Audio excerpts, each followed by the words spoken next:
Next is actual resources. Actual resources are those resources whose quantity is known and are being used at present.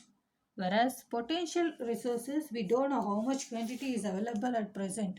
Whether it is having a limited or unlimited stock, we don't know. But actual resources are those what? These are the resources whose quantity is known to us. How much is there? Is there any? Does it comes for the shortage or not?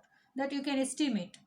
Estimation can be done in case of actual resources, but estimation can't be done in the case of potential resources. We need to think over it. So we have to utilize the potential resources carefully, whereas actual resources are those resources which quantity is known for us, so we can utilize at present need. So petroleum found in the West Asia is an example for the actual resources. By estimating, we are going to utilize to its full extent on the basis of estimation. Okay, whether how much we need to use, how much we need to save, and how much is there for the how much is left out for the future purpose, future need. That is actual resources. Okay. Next is ubiquitous and localized resources. Coming to the ubiquitous resources are those resources that are found everywhere on the biosphere. For example, the air we breathe and the water, etc. So, ubiquitous resources are those resources that are found everywhere on the biosphere, that where the human beings are living, that is biosphere. For example, air. Air is one of the ubiquitous resources which can be found everywhere, and the water also.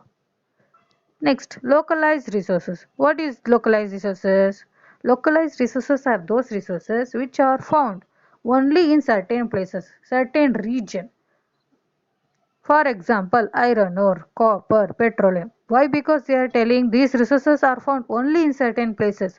It will be not be present of any of the other regions.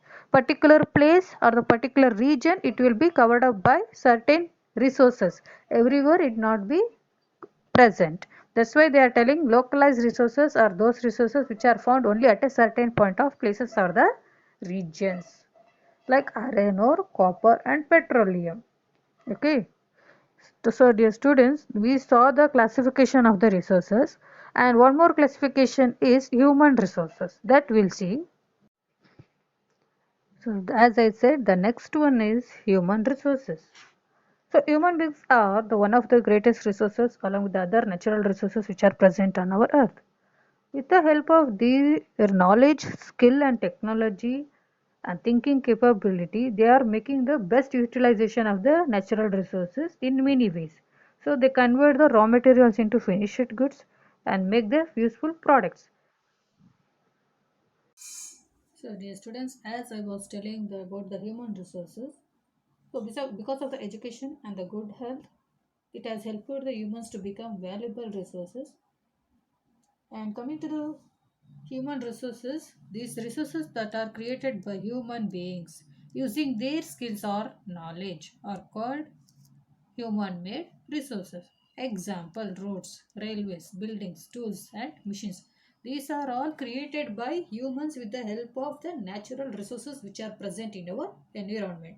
They take the resources from the environment as a raw, as a base, then they construct whatever they want. They convert their needs like road, railways, buildings, tools, equipments, machines. Okay. So by this we ended up with the types of resources. Next we'll move on to the conservation of resources in the next class. Thank you.